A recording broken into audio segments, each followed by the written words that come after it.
좋으신 주님의 평화가 우리 세계 위에 함께하기를 빕니다. 팔레스타인 가자 전쟁 이야기를 계속하고 있는데요. 오늘은 이란이 또 이스라엘에 이렇게 미사일과 드론 공격을 이렇게 가하면서 전쟁의 양상이 또 달라지고 있습니다. 전쟁이 확전되지 않고 평화가 그 땅 가운데 이룰 수 있기를 원합니다. 힘에 의한 평화는 사람들에게 적개심을 심고 그건 참된 평화가 아니지요. 서로를 이해하고 관용할 때 그때의 평화가 임하게 됩니다. 그리스도께서 주시는 평화가 이스라엘 땅 위에도 함께하기를 빕니다. 오늘 설교의 제목은 나를 만져보라입니다. 지지난주 설교는 나를 만지지 말라였지요. 그런데 이제 오늘 성서의 본문은 예수께서 나를 만져보라라는 말씀입니다. 제목을 가지고 같이 말씀을 보도록 하겠습니다. 팡세를 읽어보신 적이 있습니까? 팡세의 저자 파스칼은 인간은 자신의 위대함과 자신의 비참함을 알아야 한다라고 말합니다. 그러니까 인간은 하나님의 형상으로 존귀한 존재이면서도 동시에 타락한 존재로서 한없이 이렇게 전락한 존재이기도 합니다. 그래서 이 인간의 숭고함 또 인간의 비참함을 이해할 때 그가 참 사람이 될 수 있다라고도 이야기합니다. 또 팡세에서 파스칼은 이런 이야기도 합니다. 하나님의 빛은 그것을 원하는 자가 믿음을 가질 수 있을 만큼 충분히 밝으며 하나님의 어둠은 믿기를 거부하는 자가 믿지 않을 만큼 충분하다라고도 합니다. 그래서 이 말을 이렇게 깊이 생각해 보면 그렇습니다. 참 믿음이라는 것은 오묘해서 믿는 이에게 하나님의 빛은 분명하고 믿지 않으려 하는 자에게 하나님의 어둠은 충분히 어둡다라고 파스칼은 이야기합니다. 그래서 참 그것이 믿음의 모호함이기도 하고 그것은 또한 부활의 모호함이기도 합니다. 우리 모두는 부활하신 주님을 우리의 구주로 믿습니다. 그러나 부활을 현실에서 살고 믿는다는 것은 참 모호하고 이 세상에서 살아가는 삶이 참 끝이라고 이야기하는 이 세상 속에서 이 세상의 끝이 아니다라고 말할 수 있는 사람들이 그리스도인인 우리들입니다. 그것을 믿고 살아간다면 이 세상의 흐름에 따라 살아갈 수 없는 것이지요. 부활을 정말 믿는다면 우리의 삶의 결도 분명히 달라질 것입니다. 오늘 성서일과 누가복음은 부활에 관한 본문입니다. 사람들은 눈으로 확인한 것을 가장 확실하다고 여깁니다. 그래서 우리 속담에 백문이 불여일견이라는 속담이 있습니다. 100번 듣는 것보다 한 번 보는 게 더 확실하다는 것이지요. 내 눈으로 보면 믿겠다라고 하는 얘기를 종종 듣습니다. 그러나 성서는 보는 것으로 믿을 수 없다라고 이야기합니다. 오히려 보는 것은 불완전하다고 우리에게 성서는 증언합니다. 하나님을 볼 수 없다는 것이 이 유대인들 또 이 성서의 면면이 흐르는 원칙입니다.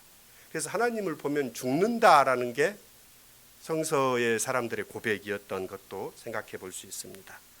어쩌면 눈으로 보는 것으로는 믿음에 이를 수 없다라는 것이 성서의 더 정확한 증거일 것입니다. 부활절 일화들도 일관되게 주장합니다. 다시 사신 예수를 보는 것으로 부활 신앙이 생기는 것은 아닙니다. 빈 무덤을 눈으로 확인한 이들은 예수의 시신이 도둑 맞았다라고 생각했습니다. 가장 먼저 빈 무덤가에서 예수를 본 여인도 예수를 동산지기로 착각했습니다. 엠마오로 가던 두 제자는 도상에서 한나절이나 예수와 동행하면서도 그가 예수이신지를 알아채지 못합니다. 오늘 본문에서도 그렇습니다. 예수를 본 제자들은 자신들이 보는 것이 유령이라고 생각했습니다. 그래서 예수께서 자신의 손과 발에 상처를 상세히 보여주시지만 제자들은 너무 기뻐서 믿을 수 없었다라고 오늘 누가복음은 이야기합니다. 그러니 이 말은 보는 것만으로 믿음에 다다를 수 없다는 암시가 거듭 반복되고 있습니다. 막달라 마리아에게 나를 만지지 말라라고 하셨는데 도마에게는 내 손의 상처를 만져보고 내 옆구리에 손가락을 넣어보라고 주님은 하십니다. 오늘 본문에서도 예수께서는 자신의 손과 발을 내미시면서 만져보라고 제자들에게 말씀하십니다. 왜 성서는 이런 상반된 두 가지를 다 이야기하고 있을까요? 이같이 말씀하신 이유는 제자들이 부활하신 주님을 유령으로 여겼기 때문입니다. 이 대목은 제자들이 예수의 부활을 믿지 못했다는 차원과 다른 초대교회의 사정이 반영된 본문입니다. 기독교 최초의 이단으로 알려진 영지주의는 이 그릇된 부활 해석을 했습니다. 그러니까 영지주의를 경계하기 위해서 예수께서 손을 만져보라는 본문이 성서 안에 들어와 있습니다. 영지주의의 주장은 예수의 부활을 믿는 초대교회에 큰 혼동을 가져왔습니다. 누가복음과 요한복음은 그런 상황이 담겨 있기 때문에 나를 만지지 말라는 말씀과 함께 나를 만져보라는 말씀도 함께 들어와 있습니다. 매우 복잡한 철학적 배경을 지닌 영지주의는 이 헬라의 이데아 사상이 그 배경에 놓여 있는데요. 영지주의는 영혼과 육체를 극단적으로 이분법으로 나누어 주장합니다.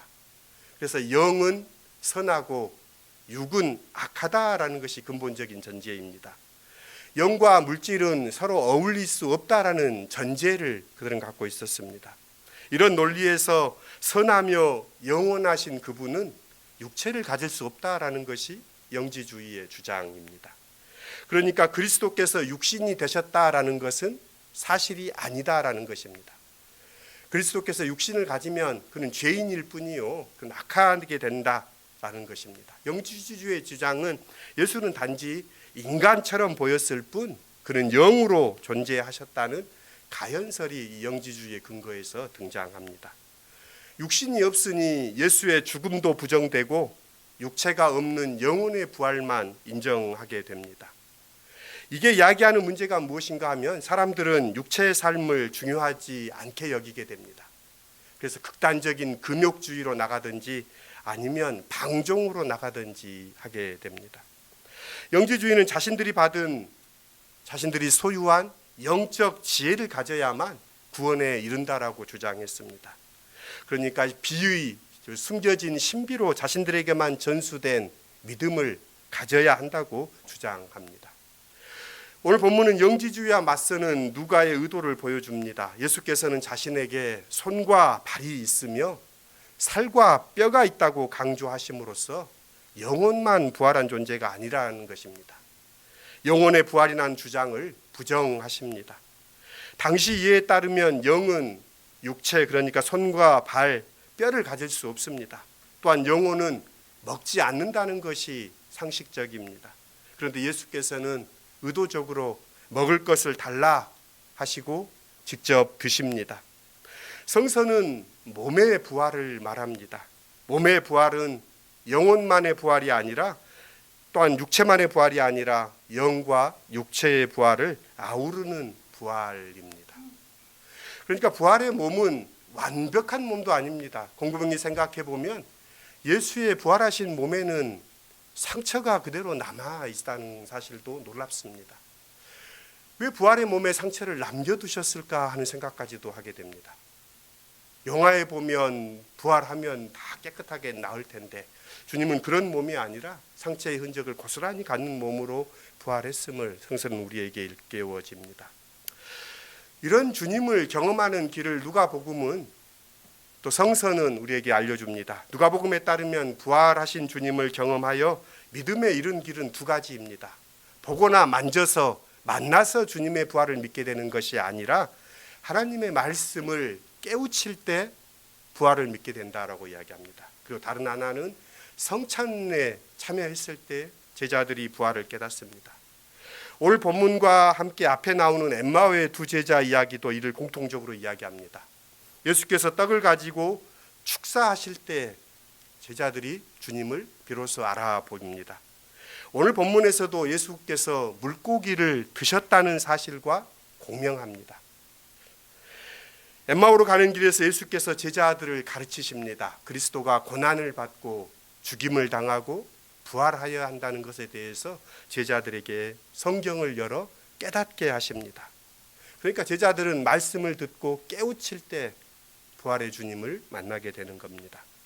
가르침을 받을 때 제자들의 마음이 뜨거워지고 또 그 마음이 열리고 식탁에서 제자들의 눈이 열립니다. 이 두 가지 말씀과 성례, 성찬은 기독교의 예배가 되었으며, 그러므로 기독교의 예배는 이 부활하신 주님을 만나고 경험하는 자리라고도 이야기할 수 있습니다. 부활하신 예수께서 제자들에게 가르치신 말씀은 세 가지입니다. 첫째는 그리스도가 고난을 받는다라는 것, 그리고 고난을 받아 죽은 그리스도가 사흘 만에 죽은 자 가운데서 살아나신다는 것, 마지막으로 그의 이름을 믿음으로 죄사함의 회개가 모든 민족에게 전파된다는 것, 이 세 가지를 예수께서 말씀합니다. 예수를 죽인 이들은 예수를 그리스도로 믿지 못했습니다. 그들은 그리스도를 부인한 것은 아닙니다. 그들도 그들의 그리스도, 그들의 메시아를 기다렸습니다. 그런데 그들은 예수를 그리스도로 믿을 수 없었던 것은 그리스도가 고난을 받는다는 점을 받아들일 수 없었습니다. 고난을 받는 예수는 그리스도가 아니라는 것입니다. 십자가에 달려 죽은 이가 어떻게 메시아가 될 수 있느냐. 그래서 이 레위기에 나무에 달려 죽은 자마다 저주를 받은 자다라는 말씀을 그들은 상기시키면서 예수는 메시아가 될 수 없다라고 이야기했습니다. 그들이 믿는 메시아는 적을 제압하고 승리하고 평화를 가져오는 메시아입니다. 그러나 성서 복음은 메시아가 적에게 죽임을 당함으로 평화를 준다라고 전합니다. 누가 복음은 고난 당하시고 죽으신 그분이 바로 부활하신 분임을 분명히 합니다. 죄사함을 받게 하는 회개라는 말씀이 예수의 가르침의 정점에 놓입니다. 세상의 법정은 죄를 밝혀내기 위해 열립니다. 죄를 드러내는 이유는 죄에 대한 책임을 묻고 벌하고자 함입니다. 그래서 법정에서 죄가 밝혀진다는 것은 심판을 받는다는 의미입니다. 그래서 이런 법정에서 사람들은 어떻게든 자신의 죄를 감추려고 필사적으로 노력합니다. 현대 사법 체계에서는 자신의 죄를 감추도록 변호하도록 변호사를 두도록 허용하고 있지요. 그러나 종말의 하나님의 법정은 조금은 다릅니다. 세상의 법정과는 달리 하나님의 법정에서는 죄는 감춰질 수가 없습니다. 하나님께 모든 것은 드러납니다. 그래서 오히려 하나님의 법정을 믿는 사람은 죄를 짓지 않으려고 노력하게 됩니다. 율법을 지키고 선을 행하고 윤리적인 삶을 살려고 노력합니다. 의인으로 인정받기 위한 노력도 여기에 속합니다. 모두 필사적으로 노력합니다. 심판의 법정에서 살아남기 위함입니다. 그런데 의인으로 살 수 없는 것이 인간의 참 비참함이기도 합니다. 예수께서 가르쳐 주신 하나님의 법정은 좀 다릅니다. 유대인들이 이해했던 것과는 달리 하나님의 법정은 잘못을 밝혀 심판하기 위함이 아니라 잘못을 밝혀 죄를 자복하고 회개하게 하기 위함입니다. 회개함으로 용서하겠다는 것이 하나님의 법정입니다. 죄는 처벌이 아니라 사함을 받아야 한다라는 것이 예수의 말씀입니다. 죄인은 멸망당하지 않고 구원을 얻는 것이 하나님의 뜻이라고 예수께서는 오히려 말합니다. 이 은혜를 믿는다면 누구든 자신의 죄를 감추려 하기보다는 오히려 주님 앞에 자복하고 실토합니다. 자신의 죄를 인정하는 것은 용서하시는 하나님을 신뢰할 때만 할 수 있지요. 이를 성서는 회개라고 합니다. 용서에 대한 그리스도의 이해들을 우리는 조금은 조정해야 합니다. 하나님께 짓는 죄는 하나님께서 용서하십니다. 그런데 사람에게 짓는 죄는 사람에게 용서를 받아야 한다는 점을 성서는 분명히 합니다. 용서받기 위한 성서의 최소한의 가이드는 5배 이상으로 갚아주라는 것입니다. 고통받는 사람이 아직 그 고통을 간직하고 살고 있는데 고통스럽게 한 사람은 자신의 죄가 용서받았다라고 선언한다면 그건 말이 되지 않습니다. 구원을 강조하다 보니 구원받았다는 사실에 집중하게 됩니다. 그러나 구원은 하나님께서 하시는 일이요, 사람은 회개해야 합니다.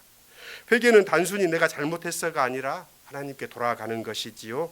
그러니 회개도 하나님께서 도우셔야 가능하다는 영적 스승들의 말이 참 옳습니다. 세월호 10주기 기억예배를 지난주에 다녀왔습니다. 안산 단항구가 가까운 화랑유원지 내에 4.16 생명안전공원 부지에서 예배를 드렸습니다. 4.16 생명안전공원은 올 가을에 착공을 시작한다고 합니다. 그곳에서 기독교 윤리실천연대는 이 매월 첫째 주일 오후 5시에 세월호 유가족들과 함께 예배를 여러 해 드려왔습니다. 벌써 10년이 되었습니다. 당시 16, 17살이었던 아이들은 이제 27살이 되었을 텐데 하는 생각을 하게 됩니다. 기억 예배를 드리면서 두 가지 제 마음에 울렸던 시간들이 있습니다. 하나는 이름을 불러주세요라고 하면서 304명의 희생자들의 이름을 음악 반주에 맞춰서 호명하는 시간이 있었습니다.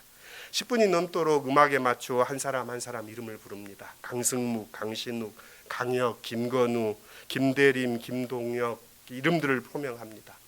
박수연, 임경빈, 임요환, 정진영, 정철호, 정희범, 최상혁, 한정복, 홍순현 이렇게 304명의 이름들을 불러가는데 한 사람 한 사람 이름을 부를 때 얼마나 마음이 울리던지요. 한 사람이 천하보다 귀하다라고 하셨던 예수의 말씀이 너무 아프게 다가왔던 시간입니다.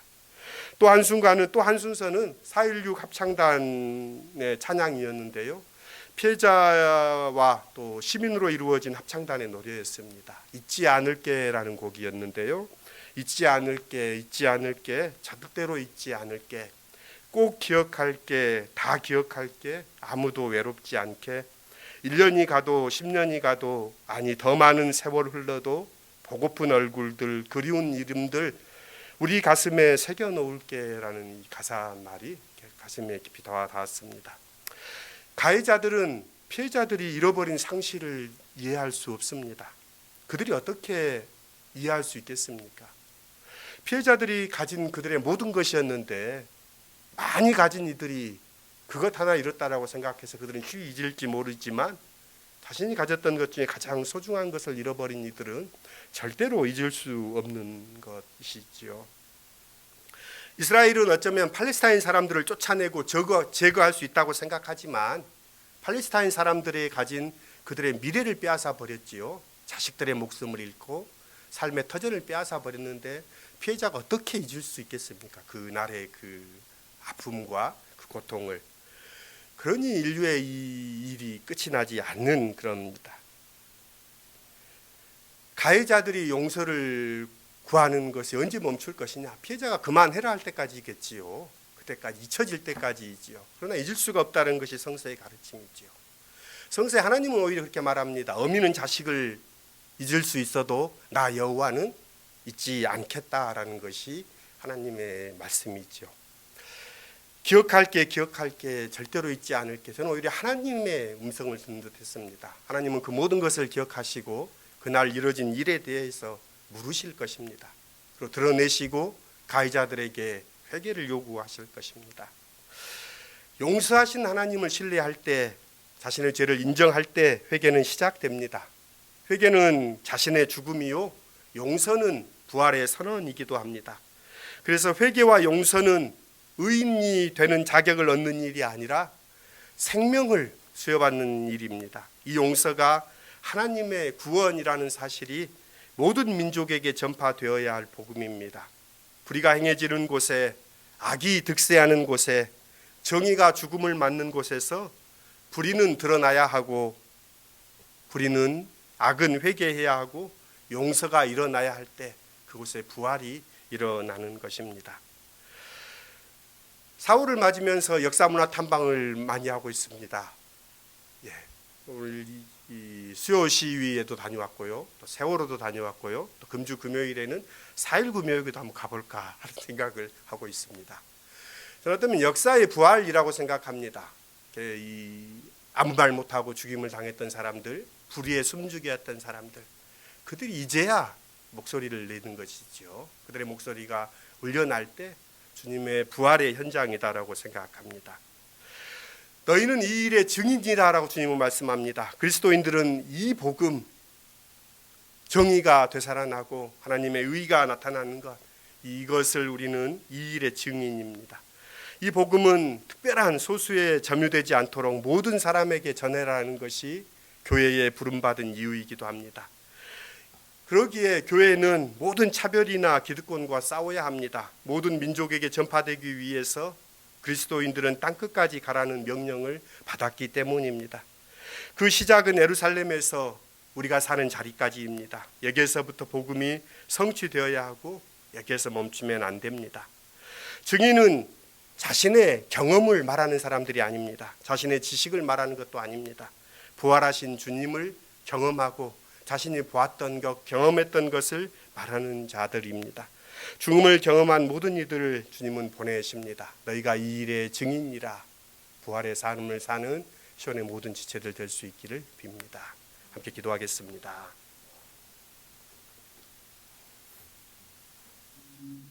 주님, 그렇습니다. 부활을 믿게 되는 것은 부활하신 주님을 만져보았다고 해서, 만났다고 해서 믿게 되는 것이 아닙니다.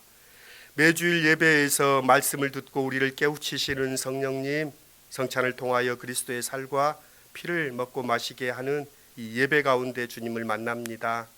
우리의 마음 열어 부활하신 주님을 경험하는 예배가 되게 해 주십시오. 그리스도가 고난을 받고 죽었으며 사흘 만에 다시 살아나야 하며 이 그리스도가 온 민족에게 회개의 죄사함을 받게 하는 회개의 시작이라고 말씀하셨습니다. 역사의 정의가 되살아나는 일에 우리가 증인입니다. 부활의 증인으로 살게 해 주십시오. 평화의 사신으로 이 한 주도 살게 해 주십시오. 상처 많은 이 세상에 주님의 평화를 주십시오. 세월호의 어머니들에게 팔레스타인에도 우크라이나에도 미얀마에도 수단에도 시리아에도 난민들에게 고통당하는 이들에게 주님 바람처럼 임하여 주십시오.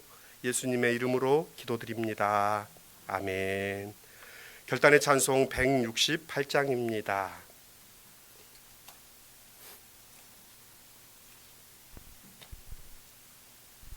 오신 예수